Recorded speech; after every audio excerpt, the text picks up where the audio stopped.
So, one moment, sorry.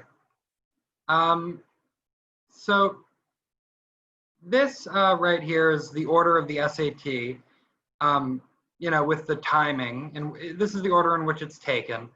Reading, which is the longest, writing and language, math with no calculator, math with calculator, and the optional essay, which we strongly recommend you do. If you don't do well, you don't actually have to send the score, but some schools require it, and if you do well, it will certainly help you. Today we will be focusing on the reading, or sometimes it's called evidence-based reading section. Yeah. So, sorry, give me one moment. So I have a Google document with some passages on it to read. Okay, let me just get the link for that. What can people see on my screen? Manny, can people still see the PowerPoint or? Yes, we see the PowerPoint. Okay.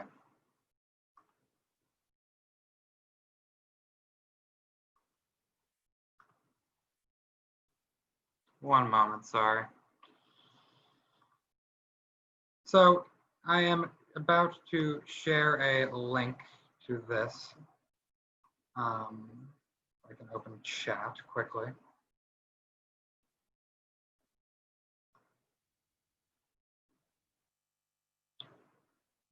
Sorry for the holdup. So here is a link to a Google document, okay?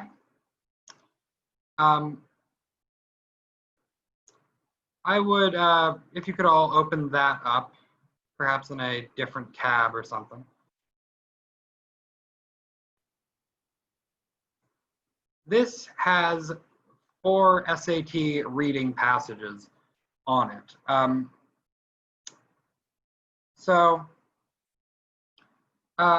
To start for today, could everybody take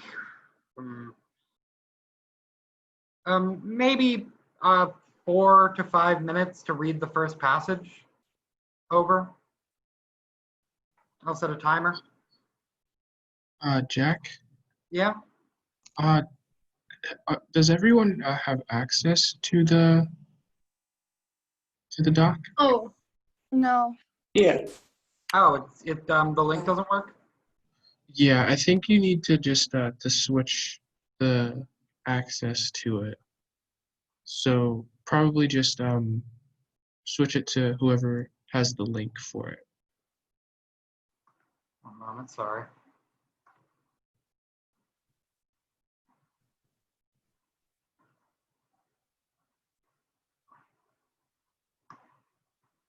Sorry.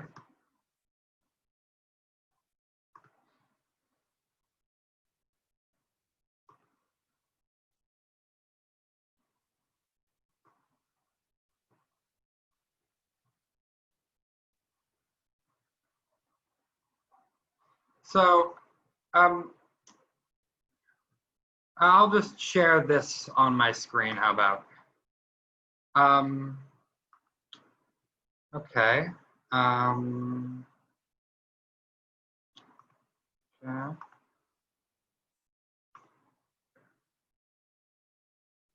Can everyone see this passage? Yes. Thank you, Jack. No problem. So, here.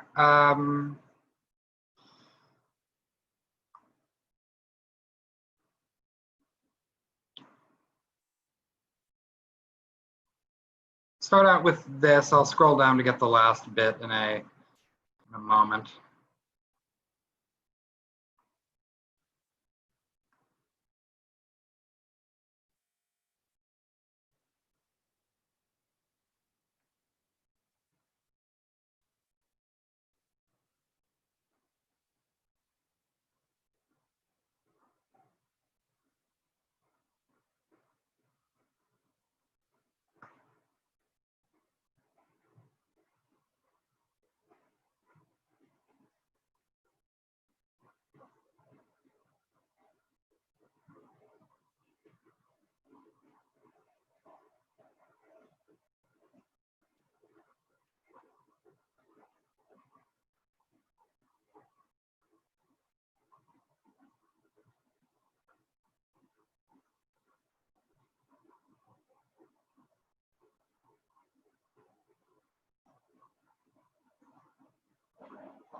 now you can see most all of it.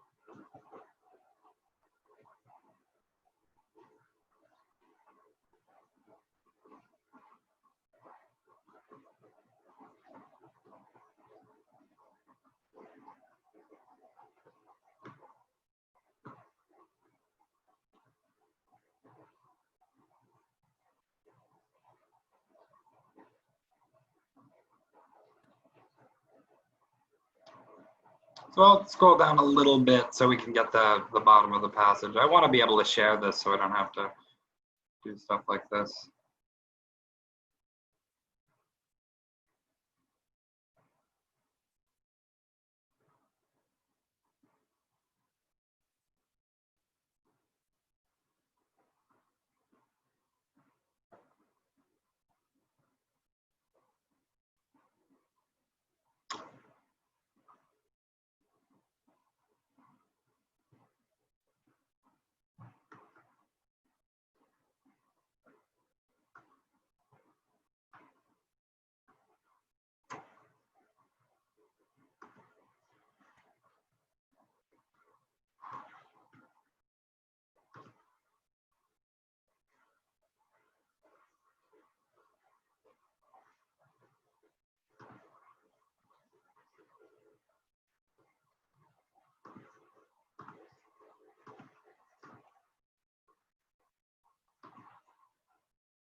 Okay, so people about done reading this?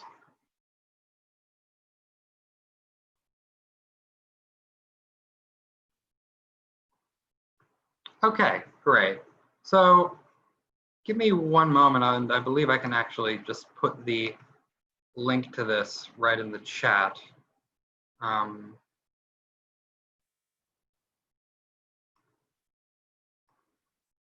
Here, sorry. Share.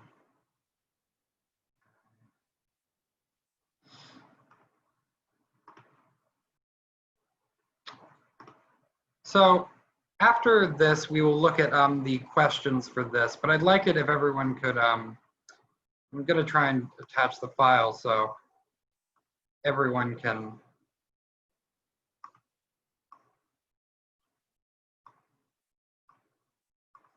look at the same thing. Christ.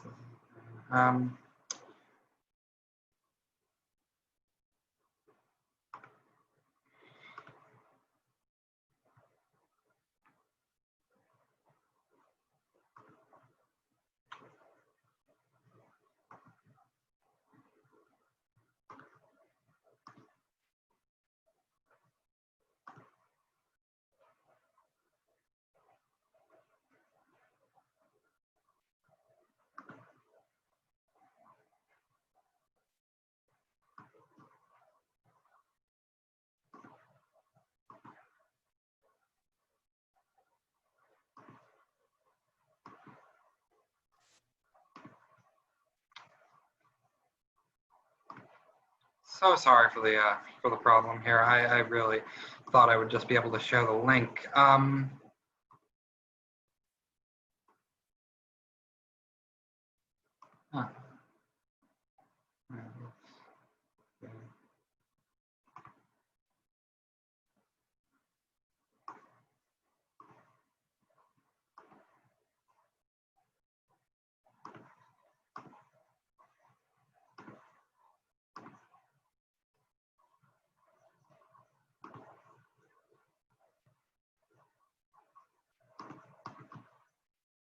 Okay, finally. So can everyone open this document up?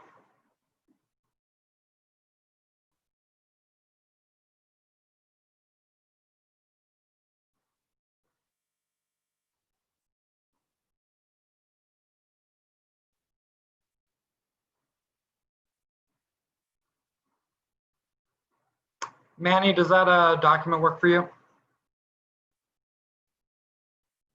Yes, yes, it does. Okay, great. So now that I finally have that up, I will share this screen again, and we can go to the questions. So these are questions about this passage. Okay? So can everyone take a moment and read the first question and think about it and raise your hand if you'd like to give an answer and give the reason why you chose that answer.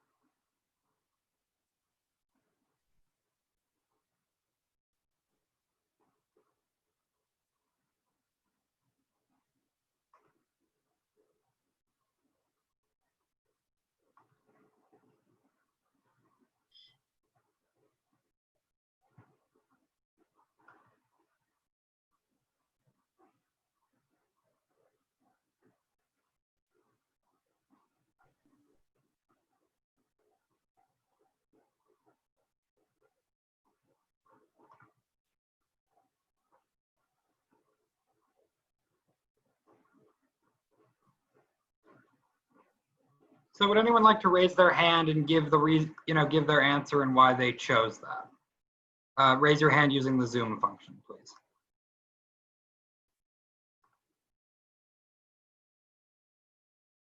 Paula. Yes, thank you, Jack.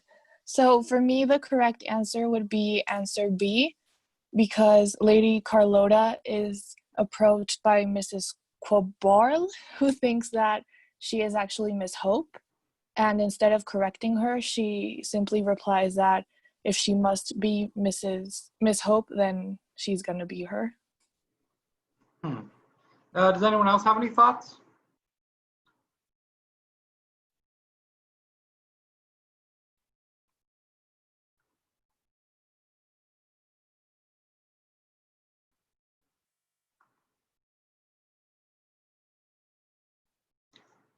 So the answer, and I'm sorry, what letter is that? That would be letter B. That is correct. Nice job. So now for question 2, I'll start reading these out loud. In line 2, turn most nearly means A, slight movement, B, change in rotation, C, short walk, or D, course correction. Anyone who has any thoughts on this, please. Okay, great. Jorge. It's a short walk. Okay. Why do you, if you could give, why do you feel this way? I don't know, because of like the context. She's waiting for the train. So yeah. And I'm sorry, what letter would that be? See. C. That is correct. Nice job. So now for our third question, the passage most clearly implies that other people regard Lady Carlotta as outspoken, tactful, ambitious, or unfriendly.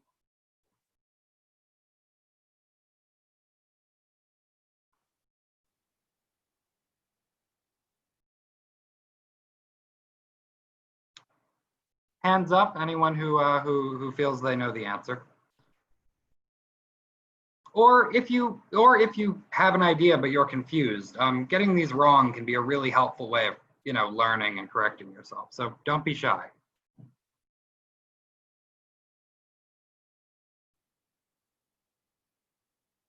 Paula, would you like to go again? Yes, so I said, I went with answer A, outspoken, because in the part of the text, they state that she would often meddle into affairs that weren't hers. That is correct. That is correct.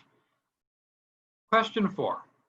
Which choice provides the best evidence for the answers to the previous questions? So now this is one of the ones that's a little more time consuming because you have to, go back and, maybe you have a memory that is, good enough that you can remember each of these like passages by the first and last words. But I think most people need to refer back to the passage, at least skim over these lines and do it. So I would so take a look at that and raise your hand if you have an answer, preferably someone we haven't heard from yet.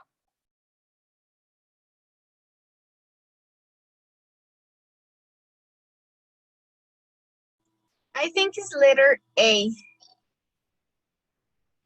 Okay. Because talks about others people business and it's related to be outspoken. Okay. Great.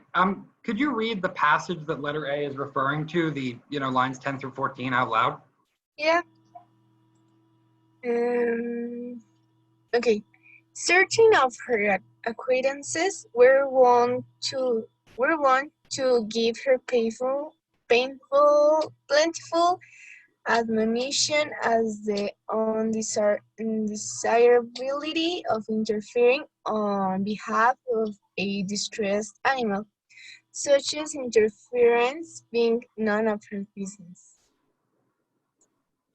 Nice. Nice. Okay. So, does anybody have any thoughts on question 5? The question is, the description of how Lady Carlotta, quote, put the doctrine of non-interference into practice mainly serves to A, foreshadow her capacity for deception, B, illustrate the subtle cruelty in her nature, C, provide a humorous insight into her character, or D, explain a surprising change in her behavior. So I'll say that this is a somewhat difficult question because more than one of these answers could be true. It's difficult with, these fictional passages. So in this, you're always going to want to choose the most true answer. Some of them might sound a little bit close, but you want to choose the one that is, 100% there. You certainly want to read all answers before you choose one because you might find one that's a little bit, better than the one you thought. Could someone, preferably someone who hasn't gone yet, raise their hand and give us their thoughts on this?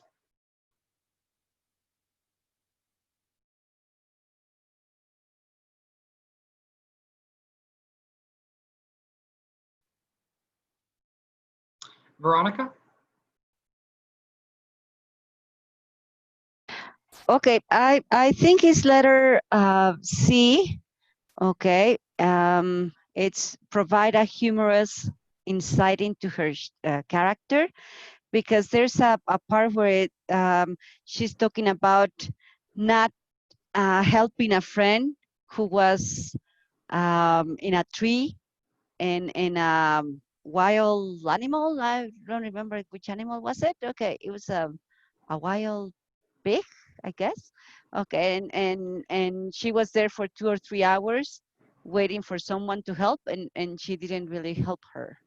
She was just not really to help her. Yeah.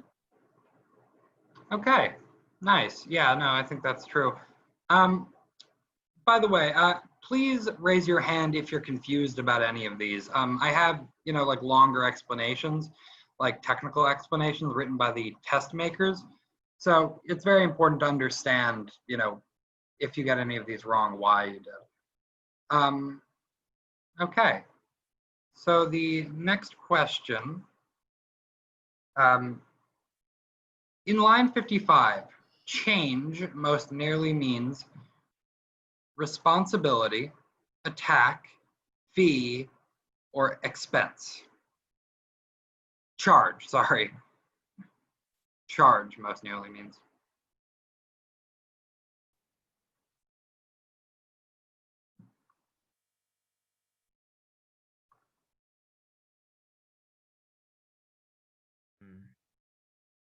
I think it's A, responsibility, because it says was impressively introduced to the nature of the charge that had been thrust upon her. That three words, thrust upon her, I think relates to responsibility. Yeah, no, I think that's well said. Okay, so each of the passages has about 10 questions. Some have more. So I believe this one has 10. These are the last 4. The narrator indicates that Claude, Wilfred, Irene, and Viola are A, similar to many of their peers, B, unusually creative and intelligent, C, hostile to the idea of a governess, or D, more educated than others of their age. Jorge, D. what was that? Sorry. D. So you chose B. The D. correct D. No, D. D. He Sorry, like David. what was that? Sorry. He like David. I can't hear you. What was that? I'll write it in chat. D. Okay. Can you hear me? Are you able to Yes. hear me? Yeah. Good. Pietro, do you have any thoughts on this? Yeah, so I believe that instead of D, it is A, because I remember that when the narrator is describing like the children, it describes one, I think Viola, that was something or other else of a model equally commonplace among children of the class and type in the 20th century. That's a sorry. That is that's a good point. That's well said. So here is the official explanation. Okay. Lady Carlotta learns about Mrs. Quaybarl's children Claude, Wilfred, and Irene, lines 53 through 58. The narrator then describes Mrs. Quaybarl's child Viola as, quote, something or other else of a mold equally commonplace among children of their class and type in the 20th century. The statement about Viola implies that all of the Quaybarl children have skills typical of a mold equally commonplace to the other peers of their social class. Choices B, C, and D are incorrect because the narrator does not indicate that all of the Quaybarl children are unusually creative and intelligent, hostile to the idea of having a governess, or more educated than their peers. Okay. 2 people still have their hands up. Do they have questions, or have they just not put their hands down yet? Okay. So, next question. The narrator implies that Mrs. Quaybarl favors a form of education that emphasizes traditional values, active engagement, artistic experimentation, or factual retention.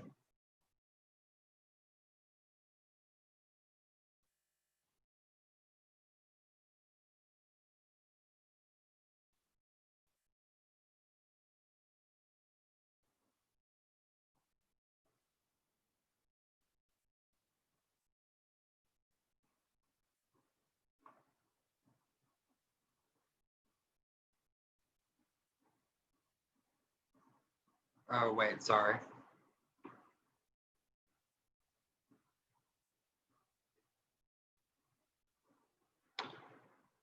Natalia. Yes, I chose letter B, active engagement, because she wants her children to speak French while eating dinner, and she wants them to be interested in what they learn. Yeah, B is correct. B is correct. Well, and I like your justification. Finding, a specific fact or piece of evidence within the text to support it. Yeah. So once again, it's worth noting that this section is called evidence-based reading. So it's pretty much every answer except for the answers that are about the whole passage have a word or a line that can be pointed to exactly as justification. So that's something to look out for. If an answer sounds right but you can't find evidence for it, it may well not be correct. Okay, sorry. Technology. Okay, 9. As presented in the passage, Mrs. Quaybarl is best described as superficially kind, but actually selfish, outwardly imposing, but easily defied, socially successful, but irrationally bitter, naturally generous, but frequently imprudent.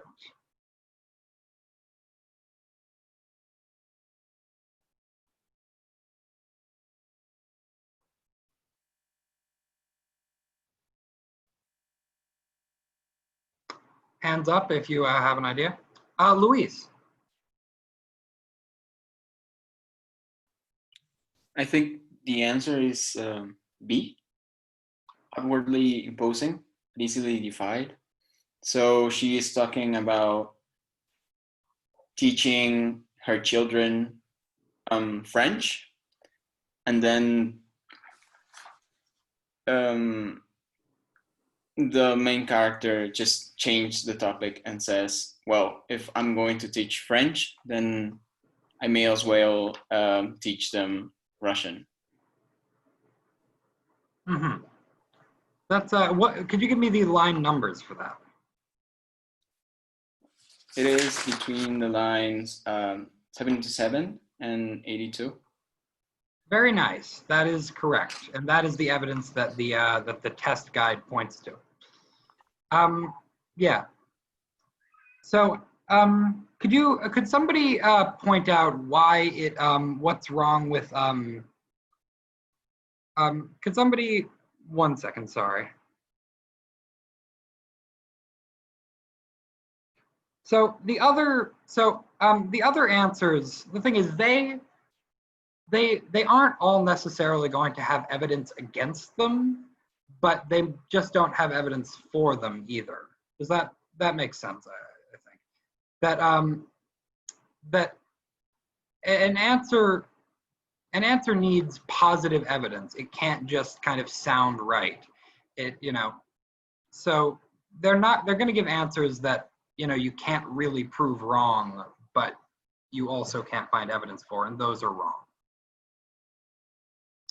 Last question for this passage. Which choice provides the best evidence for the answer to the previous question? Well, you already solved that one.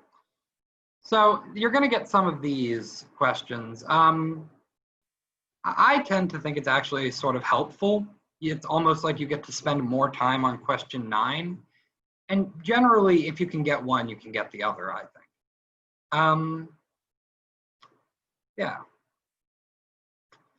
Okay, so could everyone go to the second passage on the PDF? Well, yeah, go to the second passage on the PDF.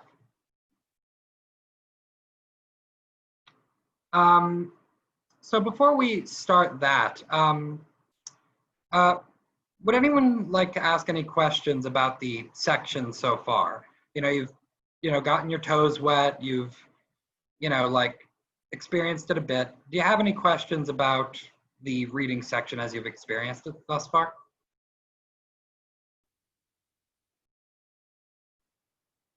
Anyone? Right now, no, Jack. Everything is clear. Thank you. Okay. Manny, you wanna lead the next one? Yeah, sure. So just tell me when to switch slides. All right, sounds good. So I think it would be good if everyone took a few minutes just to try and read through this second passage, maybe somewhere about, let's say, 5 or 6 minutes. And I'll set a timer for that so that we can get started.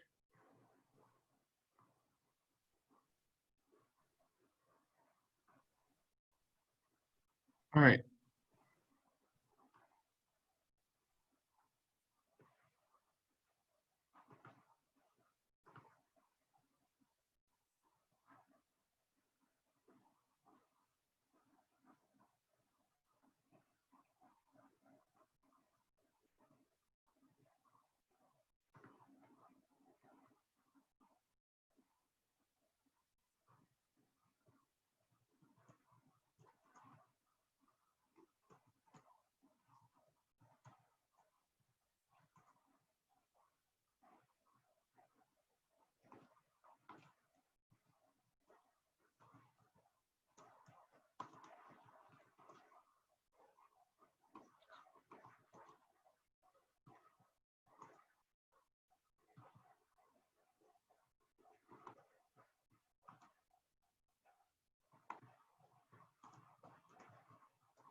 All right, we have about 3 minutes left, a little bit less than 3 minutes left. So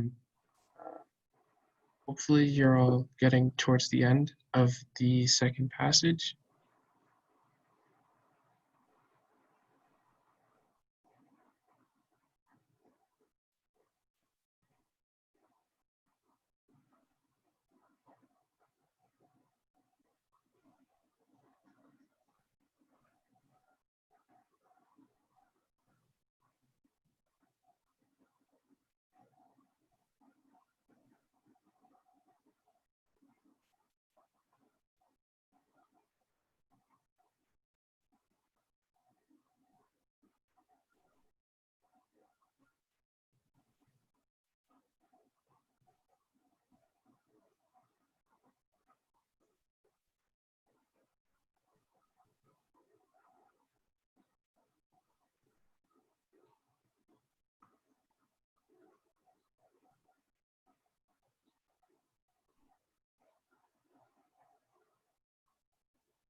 All right, we have about a minute left.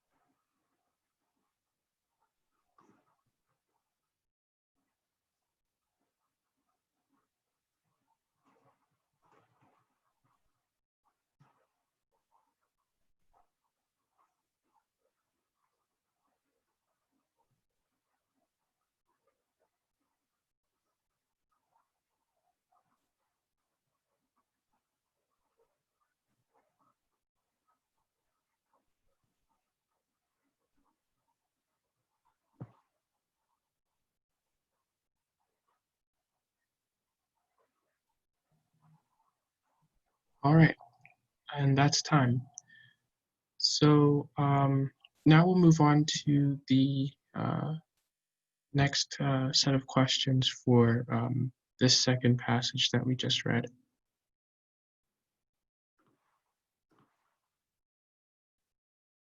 All right, so for number one, question number one asks, over the course of the passage, the primary focus shifts from Limey's inner thoughts to observations made by the other characters, an exchange between strangers to a satisfying personal relationship, the physical setting of the scene to the different characters' personality traits, or Limey's experience reading a book to descriptions of people in the restaurant. If anybody feels they have the answer, please raise your hand.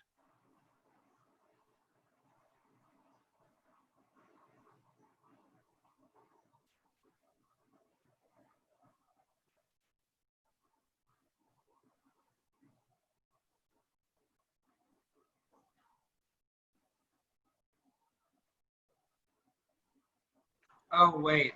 Are these the questions for a different? Hold on.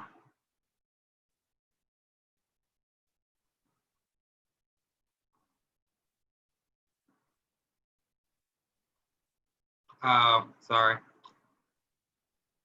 So I think these are the questions. Did people read the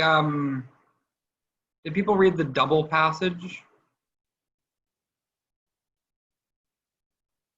Oh, okay, sorry. Okay, so I think those are questions 11 to 21. Sorry. Okay. Yeah. Don't know how that. Sorry, I guess we accidentally skipped page 2, so we can go back to that later. Okay. All right. So I guess we'll go to question 11 then. All right. So in passage 1, Beecher makes which point about the status of women relative to that of men? Is it A, women depend on men for their safety and security, but men are largely independent of women? B, women are inferior to men, but women play a role as significant as that played by men. C, women have fewer rights than men do, but women also have fewer responsibilities. Or D, women are superior to men, but tradition requires women to obey them. Jorge? It's C because it never implies that women are inferior to men. It just says that women have like a certain have like have how you say they have some they achieve things in a different way than men, and like they don't protest, they don't like go to debates, and in the other side men do that. So I don't know, I think it's C. And it's not A also because they depend on each other. That's what I read. So yeah, hope it's C. Cool. Thanks for sharing, Jorge. Those are good reasonings for the question, but the answer is actually letter B. The explanation for that is that in that passage, Beecher does make the point that even if women in society are seen as inferior to men, they're still able to have important influence on society. Um, uh, the explanation cites lines 6 to 10 as the portion of the passage that explains it well.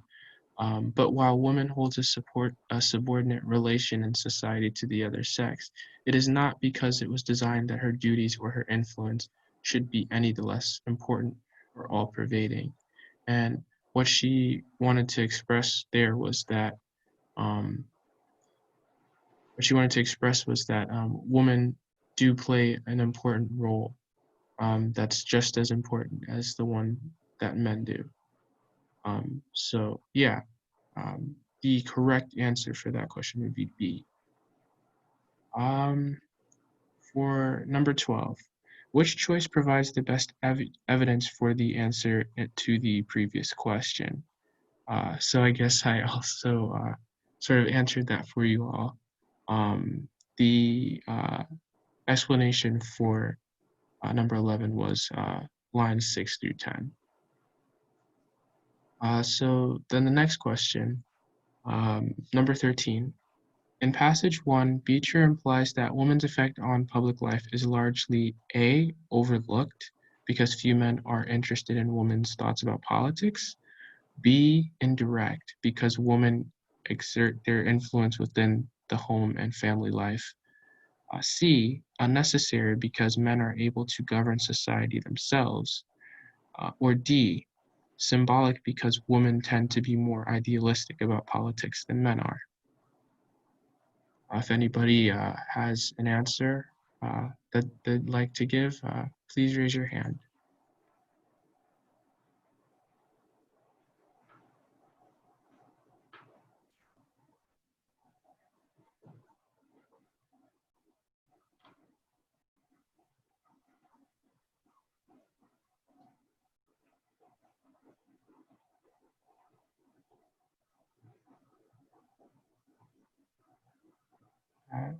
Anyone?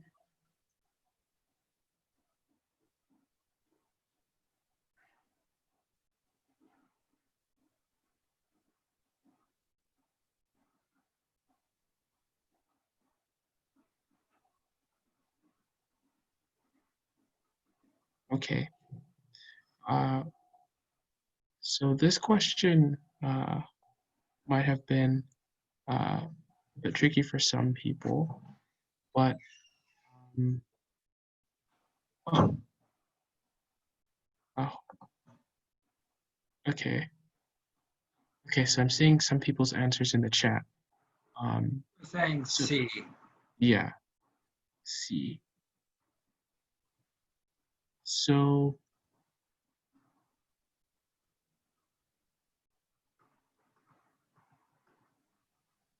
okay.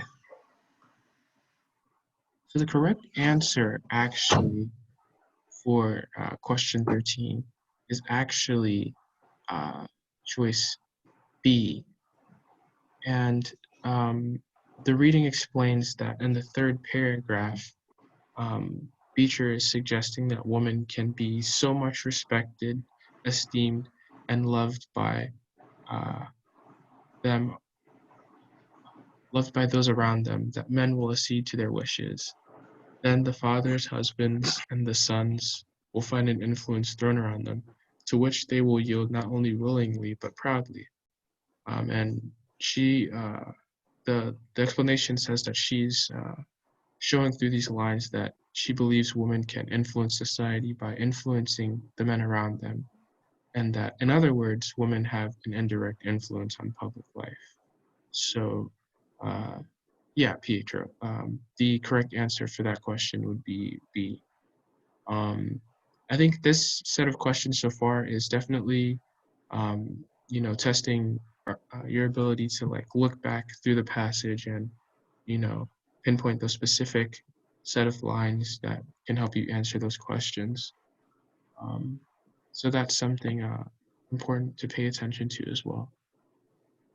Okay, for question number 14,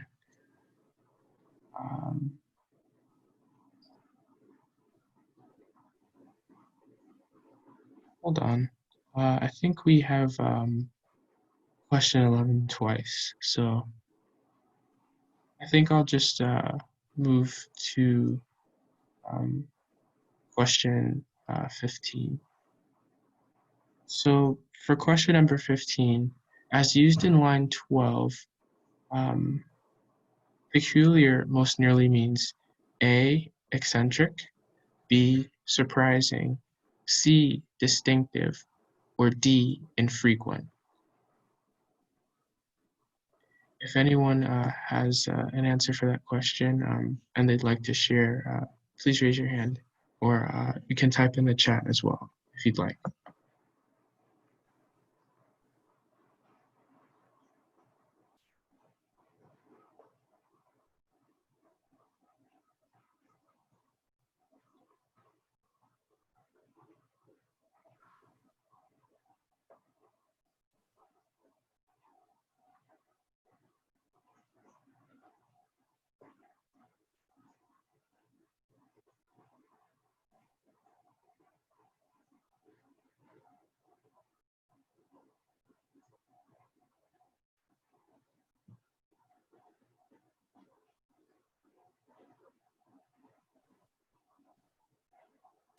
Okay, I'm seeing people say C in the chat.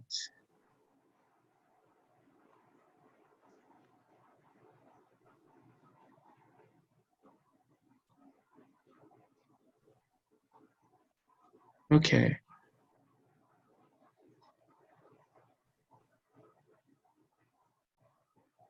Good. So, yes, the correct answer for question 15 is, in fact, C. So, does anybody would anybody want to share how they got C for the correct answer? Looks like Jorge. Yeah, because it says, I think there's evidence, actual evidence here. It says, if you go before the sentence where peculiar is, it says, while women holds a subordinate relation in society to the other sex, it is not because it was a sign that her duties or her influence should be any less important or all pervading. Then if you read the next sentence, it implies that it's different. It's a different way of exercising power. So that's why it's distinctive from men, for example, way of yeah. Good, great job, Jorge. That's very, very good evidence and reasoning for that. A lot of times you might have to read a bit further back in order to get the full context of what the question's asking for, which is important. And it's an important thing to be able to do when you are answering questions in the reading passage. For question number 16, what is Grimke's central claim in passage 2? A, the rights of individuals are not determined by race or gender. B, men and women must learn to work together to improve society. C, moral rights are the most important distinction between human beings and animals. Or D, men and women should have equal opportunities to flourish. And same as before, if you would like to explain your answer, you can raise your hand or you can type in the chat as well.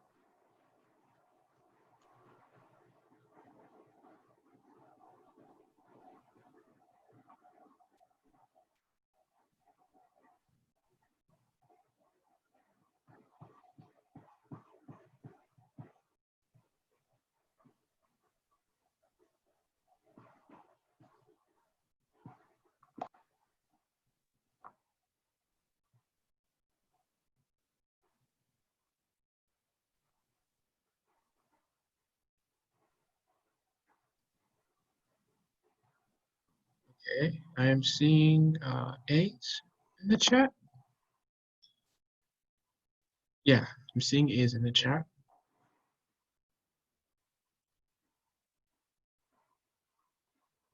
All right, so you all are correct in choosing choice A for the correct answer.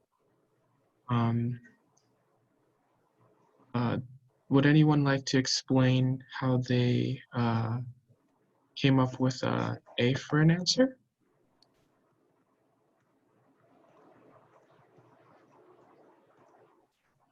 Oh, Paula? Yes, thank you. So for me, I use the information given, I think it's line 65. So Grimke says that if rights are founded in the nature of our moral being, then the mere circumstance of sex does not give the man higher rights and responsibilities than to women. So basically, he's saying that we should have rights because we are human and that sex shouldn't give more or less rights to someone. Yes, yes, that is great reasoning, and that's actually very correct. It is the actual one of the lines or one of the quotes that the explanation gives for choice A being the correct answer. Yeah, that's a great response. Thank you. If we could move to the next slide of questions.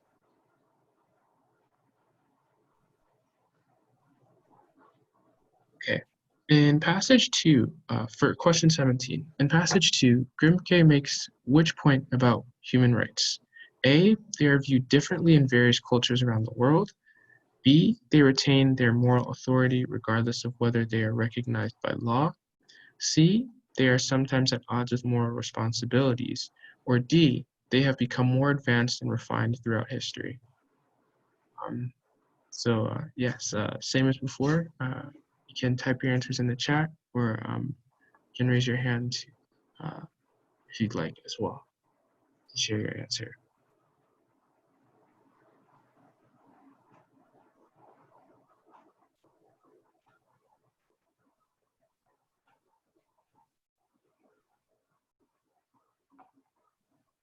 I see D in the chat so far.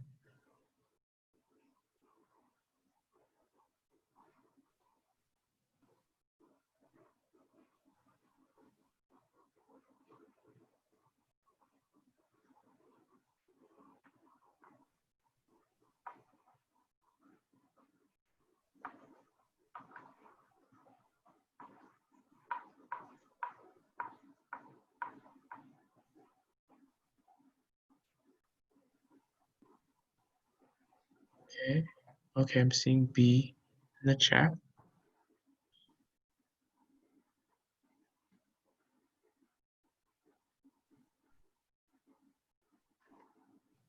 Okay.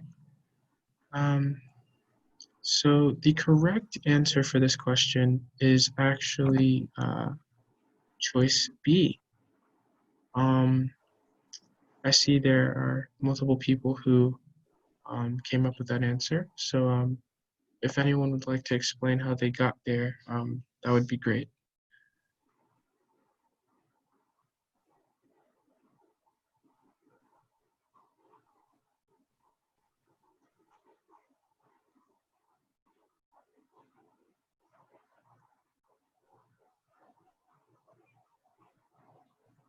Would anyone like to explain? Paula? Yes, so once again, I use the text to base my response. So I think it's line 61, where Grimke says that rights can't be alienated, and so they are forever stamped in our moral being. And so by that, we can understand that even if they aren't recognized by law, they're still a moral authority that makes rights valid. Yes, yes. Again, great job. That is those are some of the exact words that the question uses to, well, the explanation for the answer uses. And going on to question 18, you also answered the question for that as well. The lines that give the best evidence for that answer were lines 61 through 65. So yeah, great job with that question. For number 19, which choice best states the relationship between the two passages? A, passage 2 illustrates the practical difficulties of a proposal made in passage 1. B, passage 2 takes issue with the primary argument of passage 1. C, passage 2 provides a historical context for the perspective offered in passage 1. Or D, passage 2 elaborates upon several ideas implied in passage 1. So this one might be a little bit, this is one of those inferential questions, sort of. But this question will kind of have you look at the relationship between these two. So take some time to think about it for a minute, and if you have an answer to the question, feel free to type it in the chat or raise your hand to share with the rest of us.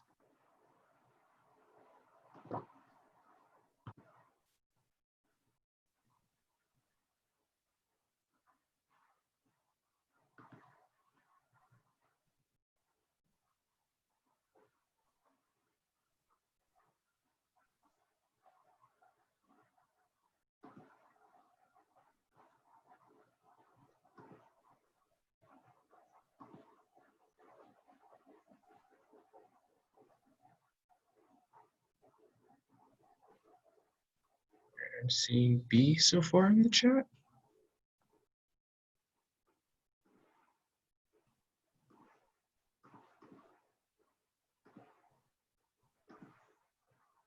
Okay, seeing a D.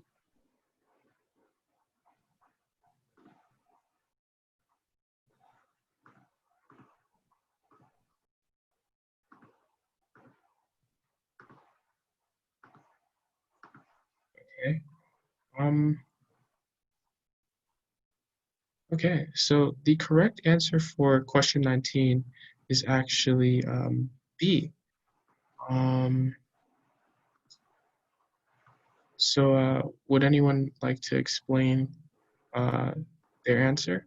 Or would anyone like to share where they, what part of the text they got their answer from? Jorge? In the last part of passage 1, it says that women shouldn't be like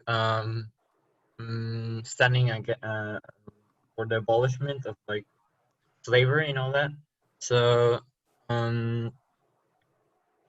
yeah, and it was like my part of the passage that I got, for that, so to like state that several ideas that were implied in passage in passage 1 are elaborated in passage 2. That's one of them, for example. No? And the other ones, yeah, I think that was the one that sounded most correct one. I don't know. Yeah, so that is a very important point that you brought up about the link between the two. But the explanation sort of talks about how passage 2 actually takes issue with the idea that men and women have different rights and roles, and that the rights that people have are the same for everyone. That the mere circumstance of sex does not give to man higher rights and responsibilities than to woman. So she explains that there's equality in that sort of sense, which is different from Beecher's idea that women and men have different roles in society. So there's a little bit of a disconnect between the two. I can see how you might think that passage 2 elaborates more, Yeah, it but was because passage 1 didn't talk much about slavery. The only mhm, part was the one that I told you, so mhm. it doesn't talk about like main argument in passage 1. It talks about several stuff, so that's why I got the answer. That part of passage 1. Gotcha. Yeah. Yeah. So yeah, I definitely understand where that comes from. There are different topics that get touched on, or at least a bit more, you know, in depth in other areas than the first passage. But the correct answer for this question was B. Um, for number 20, based on the passages, both authors would agree with which of the following claims? A, women have moral duties and responsibilities. B, men often work selflessly for political change. C, the ethical obligations of women are often undervalued. Or D, political activism is as important for women as it is for men. Again, this is about the relationship between the two passages. So take a moment to think about it and uh, feel free to share your answers in the chat or raise your hand.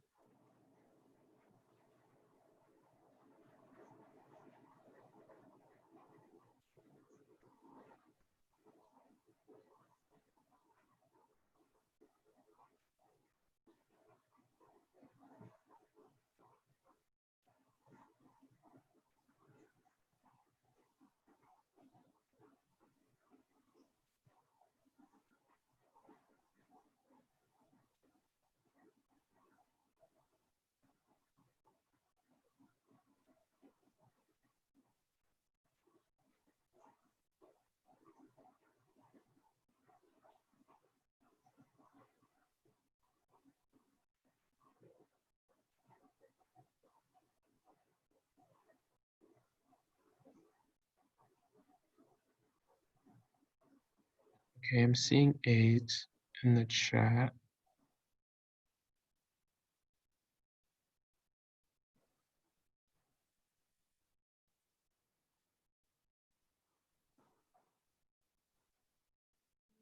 Okay, yeah. So the correct answer for this question is indeed A.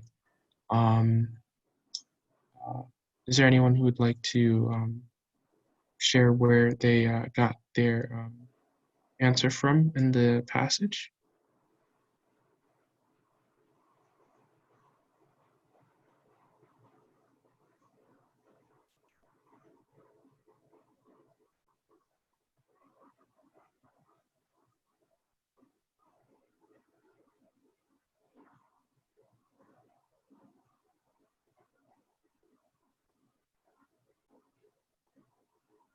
Okay. Um, well, in order for us to move a little bit quickly, um, the explanation for question 20 is that um, both of the authors do talk about how women do have rights and responsibilities. Um, oh, okay, I see from Nelly in the chat from line 65 in the second passage and the first passage almost all the way throughout. Yes, yes, that's exactly right. In the second passage, Grimke definitely does through from line 65 to 68 as well. She talks about the rights and responsibilities that both men and women have, and Beecher does write that women do have important rights and responsibilities. So yes, thank you, Nelly, for that one.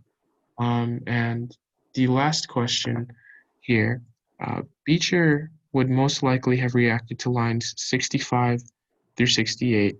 Um, Now, woman of passage 2 with A, sympathy because she feels that human beings owe each other a debt to work together in the world. B, agreement because she feels that human responsibilities are a natural product of human rights. C, dismay because she feels that women actually have a more difficult role to play in society than men do. Or D, disagreement because she feels that the natures of men and women are fundamentally different. So feel free to put your answers in the chat or raise your hand to share.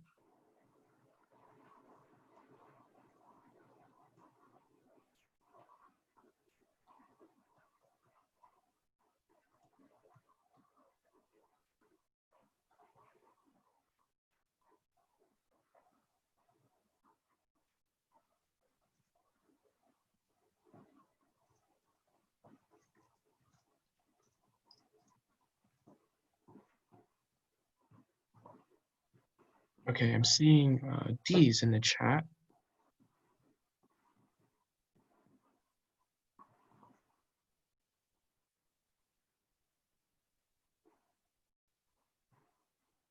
Yeah, I'm seeing D's in the chat.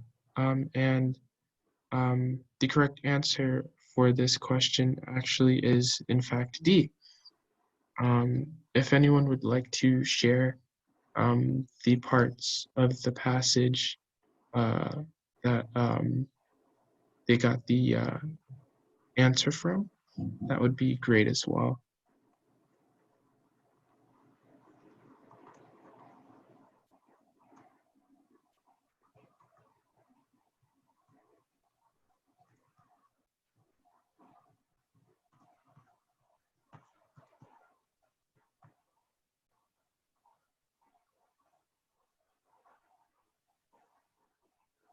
Okay, yeah, thank you, Nelly. I see your answer in the chat. Yes, the lines of passage 65, as well as the beginning of passage 1 are the reasoning for D being the answer. Beecher says in the first line of passage 1 that heaven is given a superior role to one and subordinate to the other. But in, line 65 of the second passage, Grimke talks about how the mere circumstance of sex doesn't give one group of people more responsibility or rights than the other. So yes, that's very good. These questions took a bit more of the, since these were the double passage questions, it took a bit more of an approach to see how you're able to see the relationships between the two passages and also specifically the similarities and differences that the authors or writers of each passage have. So yeah, great job, everyone, for this set of questions. It's about time that we do take a break, though, as we've definitely gone through a lot of reading and questions so far. So we will take about 10 minutes to, wait, was it 5 or 10 we were going for? I think either works. I don't know. Why don't we reconvene at, can people try and be back by 11:18? Yeah. Okay, 11:18.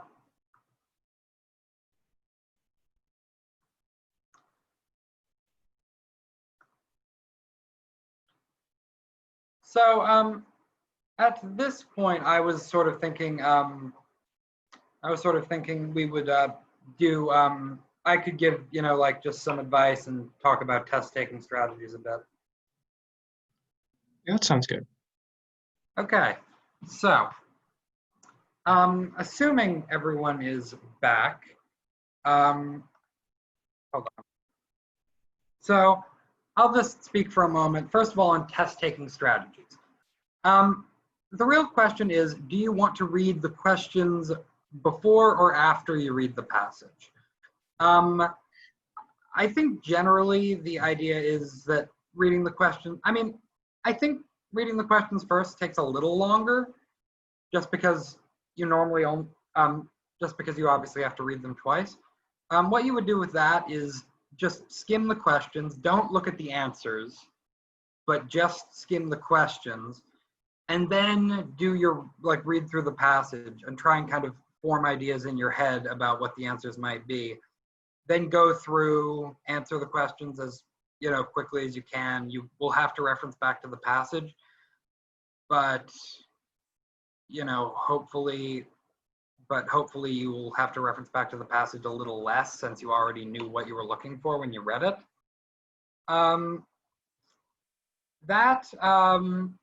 That can work for some people. I think it can be time consuming and maybe a bit for some. I don't know, it can distract them from the passage almost. You know, like if you're already thinking about the questions, you won't really get the thrust of the passage, which might hurt you a bit in some of the like more general focus based questions. But it's definitely a strategy that, you know, has worked for some. Mark passages that you think might be important. If you've read the questions beforehand and you know generally what they're looking for, I would highly recommend, you know, just underlining. I don't know if it's going to be given over the internet or not because of COVID and everything, but if not, I would highly recommend, you know, you're allowed to underline and annotate your test book. Just underline any passages that look important to you. Yeah. Or you can read the passage first. This is obviously, I think, the more traditional method. You know, do like a pretty close reading of the passage. And then, you know, just go through the questions one by one and reference back. Disadvantages, you don't really know what you're looking for in the passage. Advantages are speed and you sort of get to try and understand the passage a bit before you start with the questions. I don't know, I've read that trying to understand the passage too well, as weird as this sounds, trying to understand the passage too well can almost be a disadvantage. I mean, obviously you want to understand it, but people have said that sometimes students focus too much on what the passage is saying rather than what the question is asking. Like, you don't really need to actually be able to summarize or synthesize anything from this passage. You just need to answer 10 questions about it. So keep that in mind. So today, you know, just because of the format we're working with, I think we're going to work, you know, we're generally working with the more traditional method of, you know, read the passage first and then the questions. But I would definitely recommend trying both out on your own. See what works for you. In my experience, and I'd love to hear yours, Manny, as well, in a sec, but in my experience, the reading section is kind of a difficult one. I mean, it's a difficult one in general. It's hard to, you know, not all the questions have an obvious, you know, like answer that's better than other answers. And a lot of it is kind of harder to explain. It just, you know, comes down to, you know, like whether you know, are able to decipher the context or not. And in that way, I would generally say, therefore, it's a good idea to, you know, pick a strategy that works for you. This test might not everybody will necessarily have the best way of getting their best score on this test. So, you know, try the different ways, see what works for you. Tips about, you know, what to generally do on the test. Try not to have any opinion on the subject or try to, you know, not regard any opinion or prior knowledge of the subject when you're taking the test. As tempting as it can be, you know, like with the dual passage we just worked with, you know, it's tempting, you know, because we all have opinions on things like this, you know, but, you know, even if you strongly disagree with or agree with a passage, you have to go with the evidence. And also, prior knowledge of the subject is not something that can necessarily help you. So just try and pretend that, you know, like you had never really heard of this before the passage and that the passage is, you know, all you know about the subject. So main idea questions that ask, oh, the main idea of the passage, was it X, was it Y? Questions about questions about, like comparing the two, like what the passage is arguing, or like large scale comparing the two passages rather than just comparing, like specific sentences, save those till the end, because you will spend more time with the passage by then. You'll have kind of been able to review it more. Hopefully, doing the questions about specific sentences helps improve your understanding of the entire passage, and by the end, you know the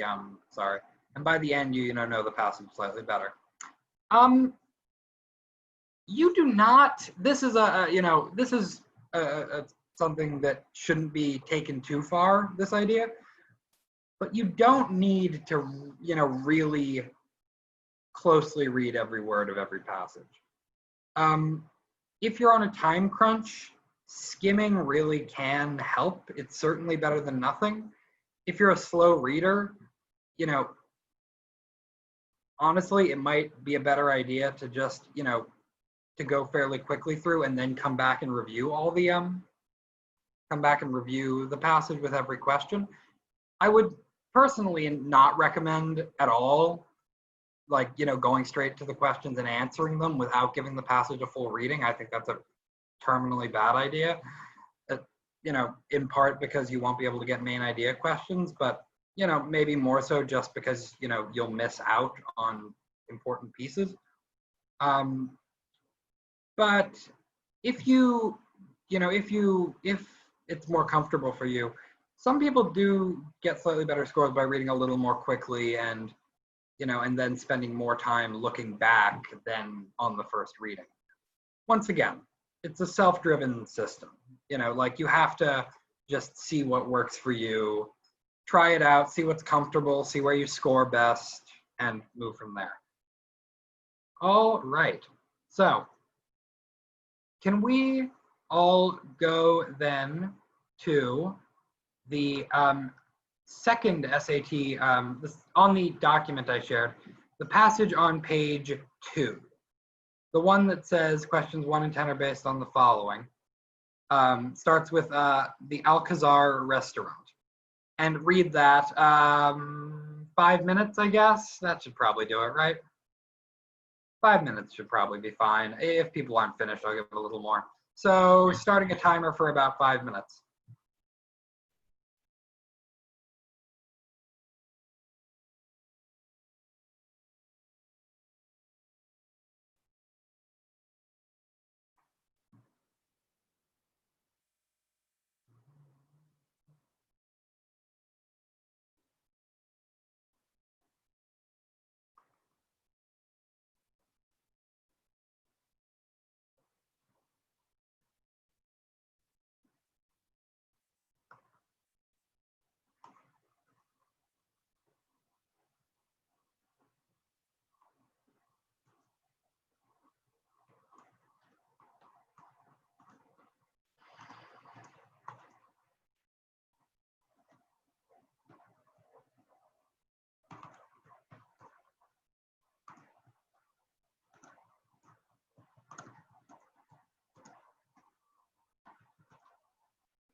Okay, so are people about done?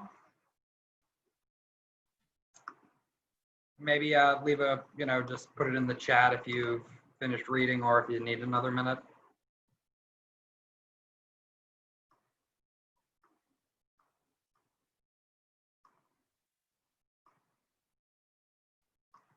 Okay, I'll give another second. Great. Yeah.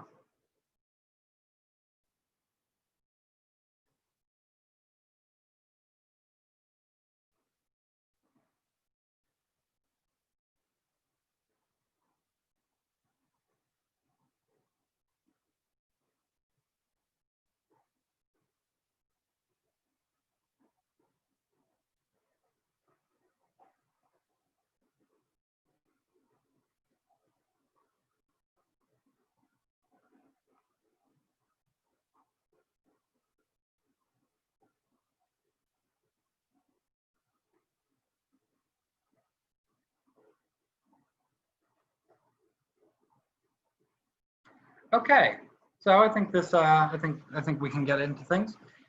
One moment. So the first question, over the course of the passage, the primary focus shifts from. So this is a more. I think we should save this one till the end. This is at least something of a summarizing question, a question that deals with the whole passage. So we want to get as much time working with other questions and reviewing before we finish this one. Personally, if I were doing it, I would circle or mark this question on the test or on scrap paper, write it down so I don't forget it. But also you'll be bubbling in, so hopefully the one that you hadn't bubbled will appear pretty obvious. But yeah, so let's move to the second. Everybody remember to come back to number 1, okay? Okay. The main purpose of the first paragraph is to A, introduce the passage's main characters by showing his nightly habits.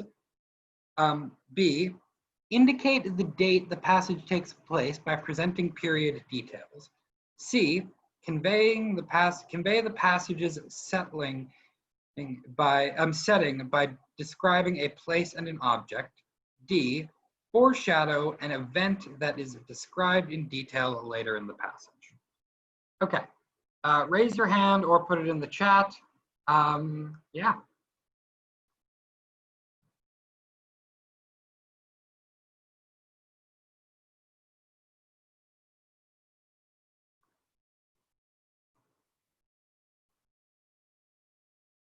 One sec, sorry.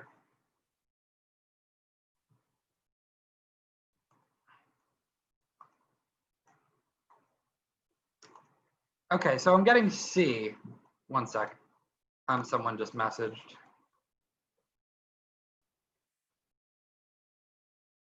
Okay. Wait, sorry. So just to be clear, this is from the passage on page 2 of the Word document.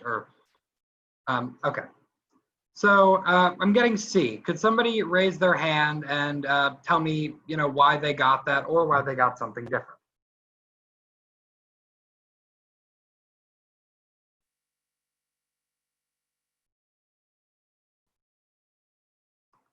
Anyone?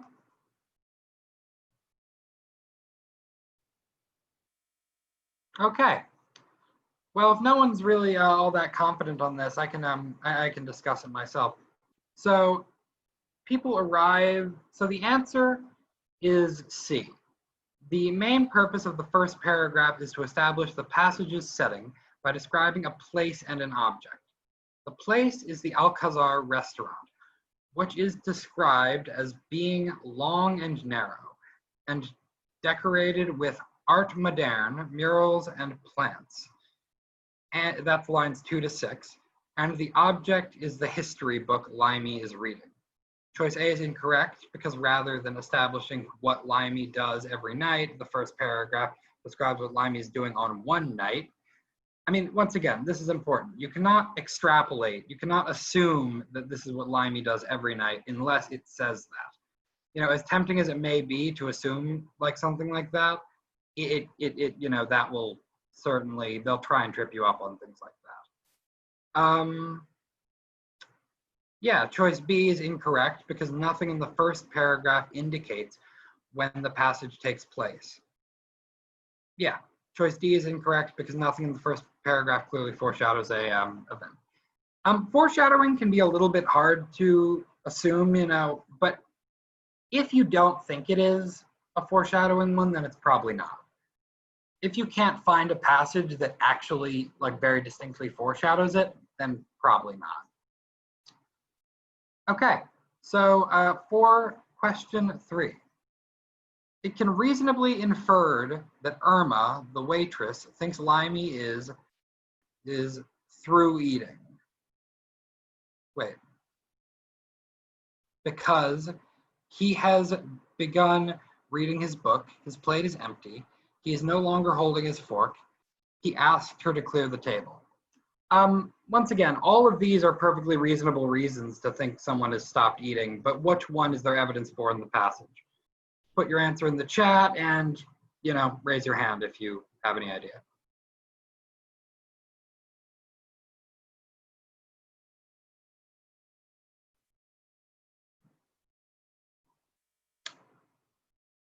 Okay. I don't believe Mariana. Mariana, why don't you go? Yeah, thank you. So in the passage, it is said that when Lamey put down his fork and began to count them off. So I think the answer is letter C. C is correct. Yeah, so, I think A is sort of tricky because he is reading the book, but he already has been reading while eating. So, so obviously the waitress wouldn't think he was done eating because he was reading the book, because he was doing it when he was clearly eating. Yeah, seems like people are getting this. Y'all are doing a really good job on this. This is a difficult test in my opinion, and I'm a humanities major. Okay, so 4. Limey's primarily impression of the, quote, party of 4 on line 42 is that they, A, are noisy and distracting, B, are a refreshing change from other customers, C, resemble characters from his history book, or D, represent glamour and youth.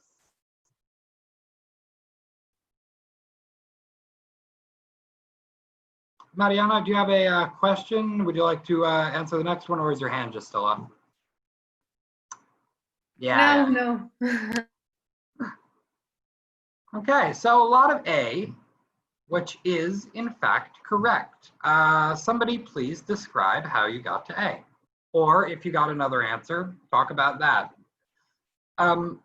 There's really, no one should feel ashamed about getting the wrong answer for this. It's, these are hard questions, and and getting it wrong is a learning opportunity.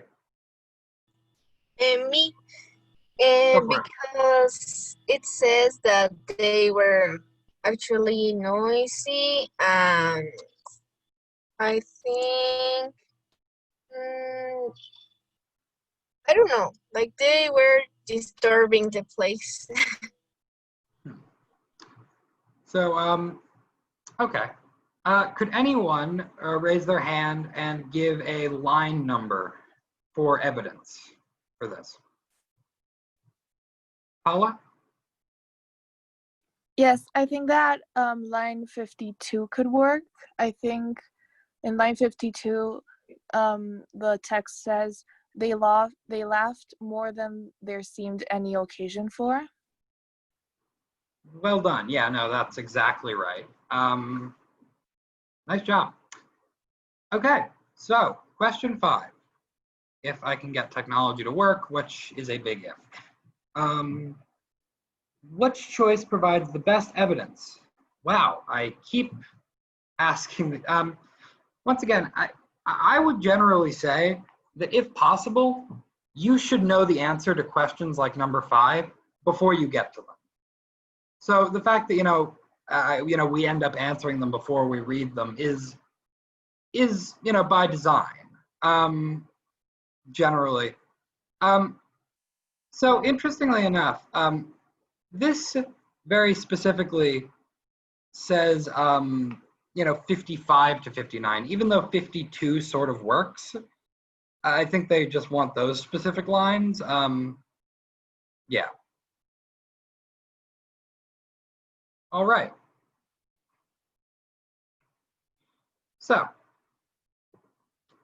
question 6. The narrator indicates that Limey finally closes the history book because A, his father has joined him at the table.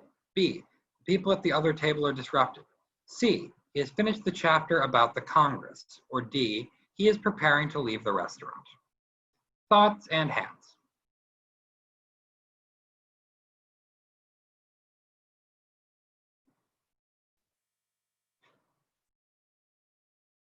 Okay, so I'm getting some A's. Paula, do you would you like to answer the next one, or is your hand, or do you have a question?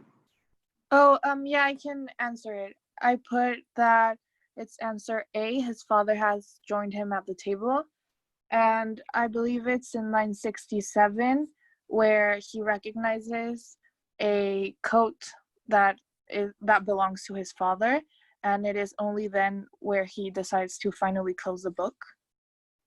Nice, nice. That's exactly right. Okay.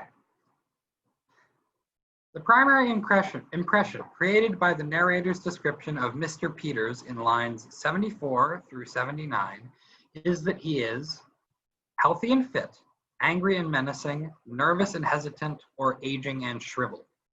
Okay, so answers in the chat, hands up. You know the drill.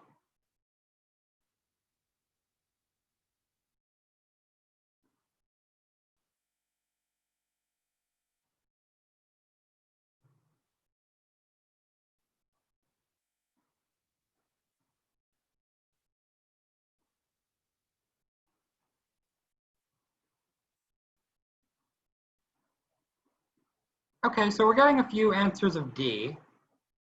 Could anybody, preferably somebody we haven't heard from, but if not, that's fine, raise their hand.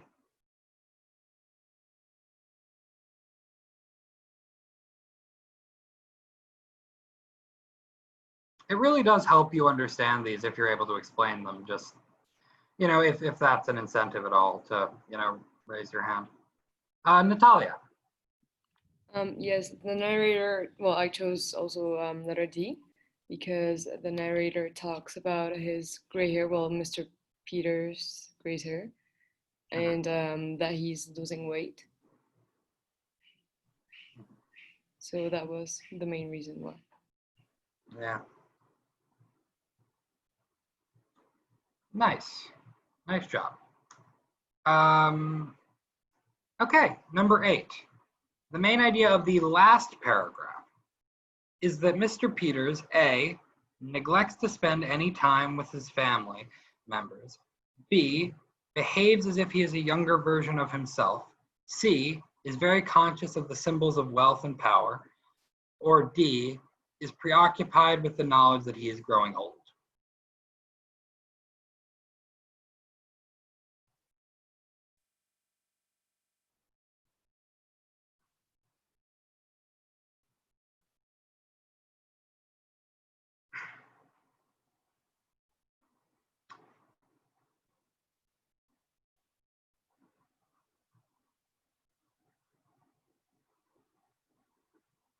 Okay, great. So I've heard a lot of answers that are B. That is correct. Could somebody please give a justification for that? Me, I can say why it is B.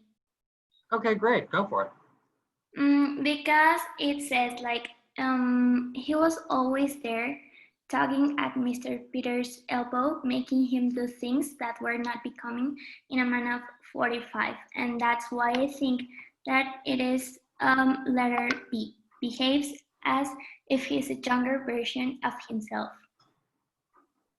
Nice job. Nice job. Okay. is which choice best supports that Mr. Peters wants to attract attention?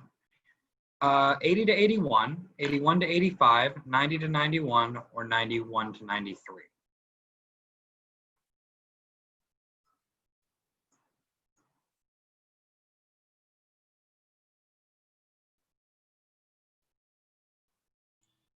And 81 to 85, I think, because he talks about the ring.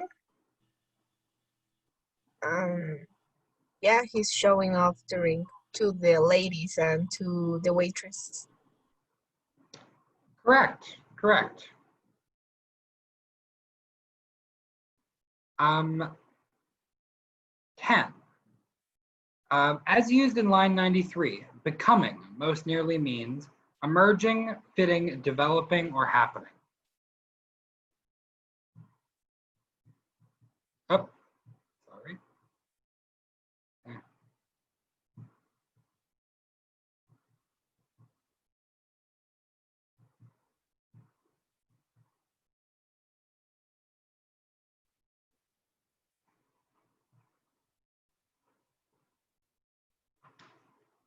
So I'm seeing some B on this. Would anyone like to explain why or give an answer that's different than that?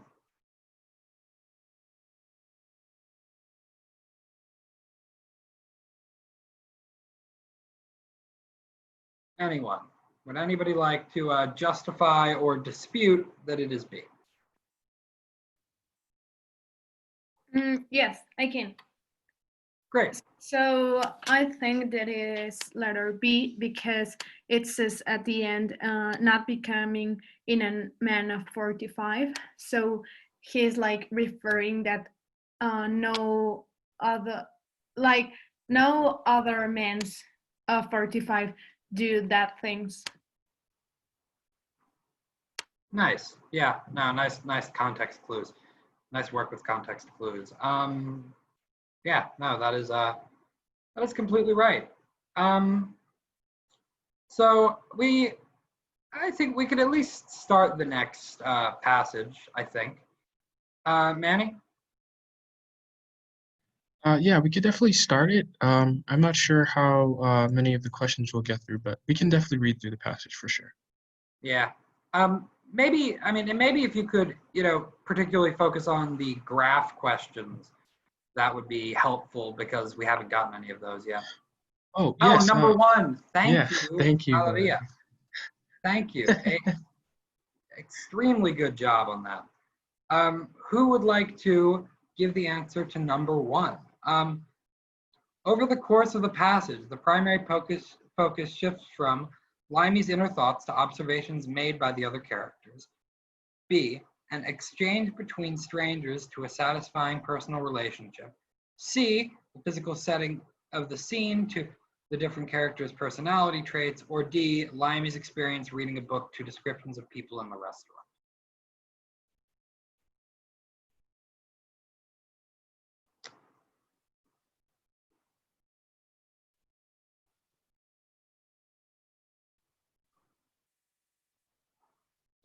So I'm getting D, which is correct. Yeah, no, this is another thing to look out for. That it says the primary focus. I believe it actually can, sometimes it will have an answer that would perhaps count as a secondary focus, but you want to focus on words like primary and pick the most correct answer, not just a correct enough one. Okay, so Manny, but I guess, we could get people reading for that one at least. But before that, why don't you talk maybe a bit about your experience with this section, or if you have any particular tips? Yeah, that would be great. Now, personally, for me, I didn't take the SAT, so I'm not entirely familiar with the sort of structure of the reading section as the SAT does it, but there are a lot of similarities between the reading section for this test and the ACT that I took. And I think generally across the board, a lot of those same strategies that we talked about are very important. Usually, the way I would tackle the reading sections were that I'd try to, read the questions first to get an idea of what it was that I would be searching through the passage for. And at the very least, if I had the time, I would try and read through everything. And skimming was usually helpful because, you have only so much time to, answer all of those different questions and still have time to get the information you need from them. So personally, I did, use skimming a lot in order to save time, but one of the most important things I think you can do is to make sure you have a very good idea of what the questions are asking you, because that's going to guide the way that you move through the text and, get you in the right mindset to answer those questions and to read through the each of the readings. Um, Something else that I think was very important during the reading section was just not, stressing too much about how much of the reading I was able to get done. Um, there's a lot of content that you are going to have to, work through in this section of either one of those tests. And, um, you know, sometimes, it can be very helpful to, just take your time and not rush too much when it comes to this section. And kind of like we talked about with the math section last Monday, um, there are no penalties for guessing.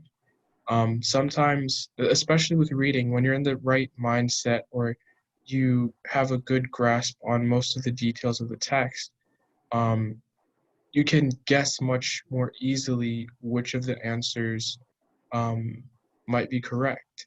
And in some cases, when you're running out of time, it might be more helpful to, take your best guess at an answer, because, like we mentioned before, there aren't any penalties for guessing on this test, and it can be very helpful to save time and keep moving quickly. Um, but yeah, I do think for the most part, a lot of the tips and strategies we talked about are very helpful in tackling the reading section. So I think we may not have uh, enough time to read through that last passage and answer most of those questions. Um, but I think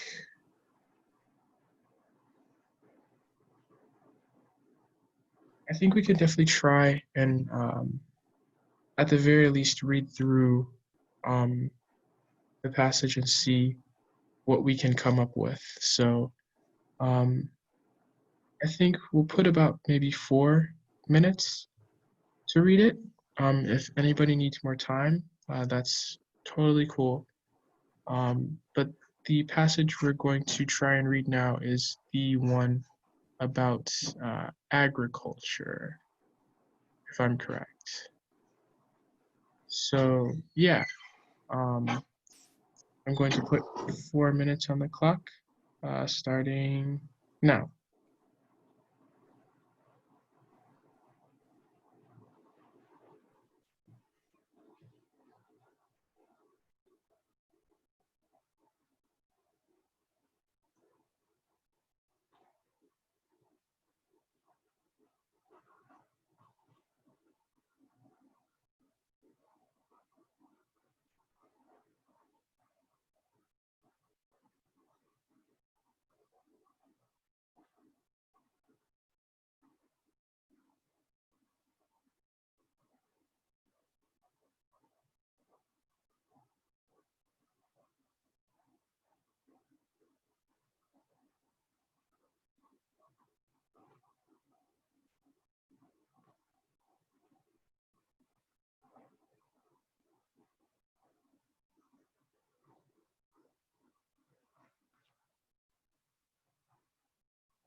One interesting thing about worth noting about the reading section on the test. I believe they generally do it in the same order of passages. They do fiction. Oh, hey, Sarah. Fiction, science, social science, science, social science, I want to say, or maybe it's social science, science, social science, science. Social science can refer to history, psychology, sociology. There always will be a historical passage, and I think that's generally the compared one. It can be a particularly difficult one, but a lot of it is just kind of how your mind works. Some people will be geared toward the more STEM-focused stuff. For me, the fiction and historical passages were always a bit easier. Just because I'm, a humanities person who likes, that kind of thing, and I don't do quite as well reading like summaries of studies.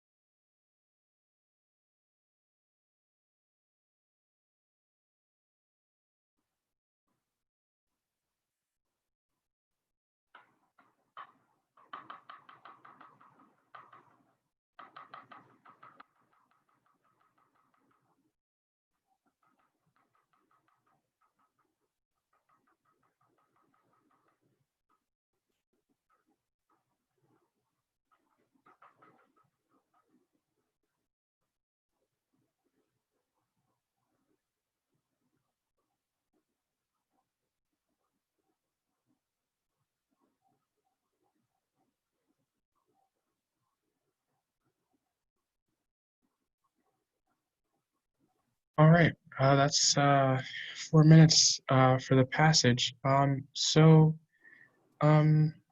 It is about 12 now, so I'm not sure if we'll go through a few of the questions just to get a feel for them.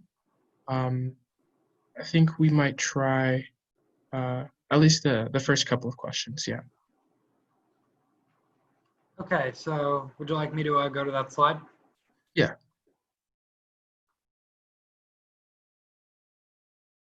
All right. So wait, sorry. It's this one starting here, right? Yeah. Yeah. So we'll focus on these 4 questions here and end off here for today's session. So for question number 22, as used in line 14, simple most nearly means A, straightforward, B, modest, C, unadorned, or D, easy. And as usual, feel free to type your answers in the chat or raise your hand to share.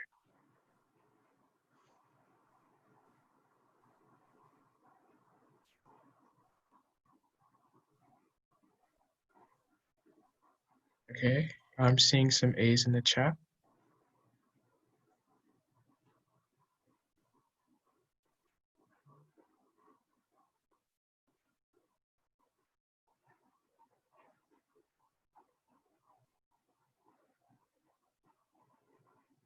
Yeah, so yes, the correct answer for this question is A. If anyone would want to explain their reasoning for this answer, that would be great.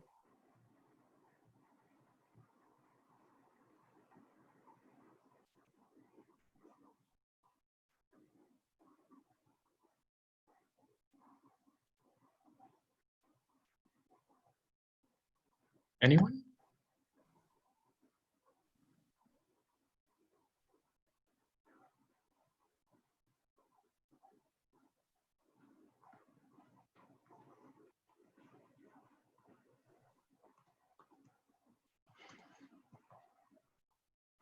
Okay. Well, I think while there isn't necessarily, well, the question does give us the line number where this number, well, where this word comes from. Yeah. So while the question does give us the line number where this word is found. It's one of those questions that deals more with like the context about this word, how the word is used in that sentence. And so just simply from that sentence, simple um, in that line is meant to just mean straightforward. Um, Not anything different than just you know, easy or you know, or just like a simple. It's just straightforward. So yes, the correct answer is A for that one. Um, and then I think we'll actually end off with question 23 for today. So for question 23, according to the passage, a significant attribute of conventional agriculture is its ability to A, produce a wide variety of fruits and vegetables, B, maximize the output of cultivated land, C, satisfy the dietary needs of the world's population, or D, lessen the necessity of nitrogen in plant growth. Okay, I'm seeing a lot of B's.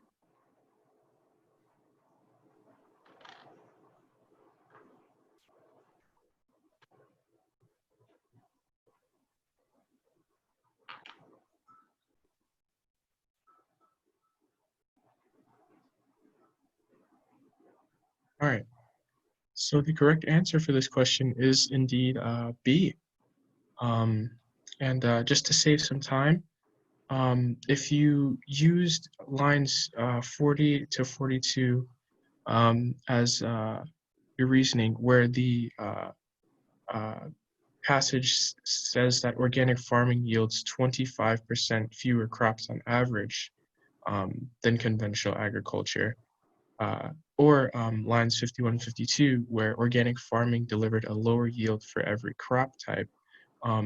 Those two lines there give good and solid evidence and explanation for choice B being the answer. So yeah, that is where we'll end off for today. We went out over a little bit of time, but that's totally totally understandable. We had a lot of questions to delve through, but hopefully that just meant that you got a little bit more practice and a little bit more insight into what the reading section on the SAT is like. Yeah, so yeah, thank you all for coming today. We will have another SAT session next week as well. I believe that one will be on the, is that the writing and language? Writing and language, yeah. Yes, yes. So please, come back and tune into that one to, learn a little bit more about that section as well. Tomorrow on Tuesday, we'll be having a conversation club session as well from 10:30 to 11:30. The same time on Thursday as well.